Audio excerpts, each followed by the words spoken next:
Salut, nous c'est Olé. On aménage des vannes et des fourgons dans le nord de la France et aujourd'hui on va vous présenter notre 54e aménagement. Alors, suivez-moi. Donc ici on est sur une base de Fiat Ducato Maxi XL, donc c'est un format L4 H3, un format qui est très confortable pour 2 personnes parce qu'on a une hauteur sous plafond de 2,10 m. Du coup c'est un aménagement qu'on a conçu en accompagnant nos clients à chaque étape pour que ce soit un aménagement qui soit le plus esthétique, fonctionnel et adapté à leurs besoins. À l'entrée, on va retrouver plusieurs rangements, déjà un grand tiroir pour ranger chaussures par exemple, et ensuite la grande banquette en L avec sa table qu'on peut bouger de gauche à droite, de haut en bas et surtout qu'on peut retirer pour ensuite ranger dans la capucine juste en haut pour gagner en place.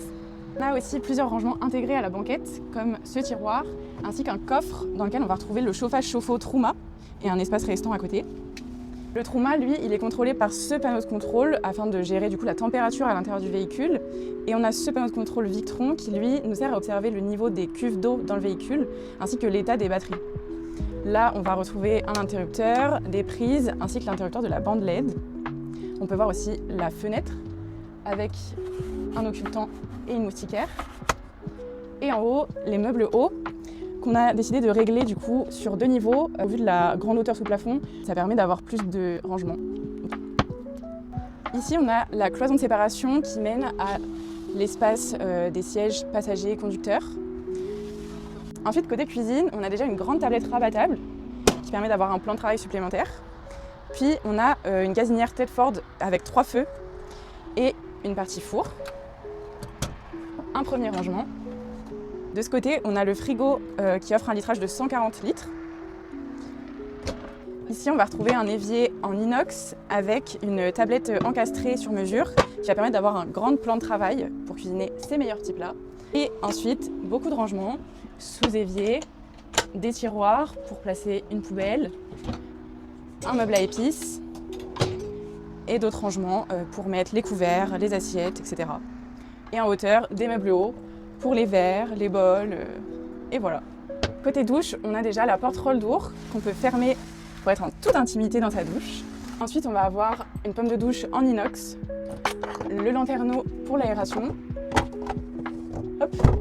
Et en bas, on a un store qui permet d'accéder aux toilettes coulissantes, donc Trobolo, toilettes sèches, qu'on ouvre comme ça. Hop. La douche, elle a été réalisée avec un receveur en feuille de pierre Stone Leaf.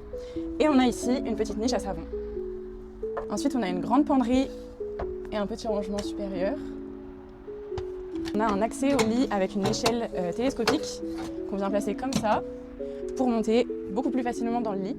On a un matelas qui a été fait par l'entreprise Matelas No Stress à Tourcoing qui est hyper confortable. Des 2 côtés du lit, on va retrouver des meubles hauts pour un maximum de rangement. Un lanterneau. Et ici, une petite niche pour ranger son téléphone branché sur les liseuses qui sont ici avec des prises USB. Nos meubles sont réalisés en panneaux contreplaqué de chez Platen Laden. On va retrouver pour les façades le motif Queen Line, donc imitation Beaubuche, et ensuite du stratifié blanc. Et enfin, côté soute, donc là on est sous le lit, on va avoir la bouteille de gaz de 11 kg qui sert à alimenter les plaques gaz et le four. De ce côté-ci, on va avoir les équipements électriques et de l'autre côté, les équipements de plomberie. Voilà, on espère que ce van tour vous aura plu. Et si vous avez un projet en tête, n'hésitez pas à nous contacter.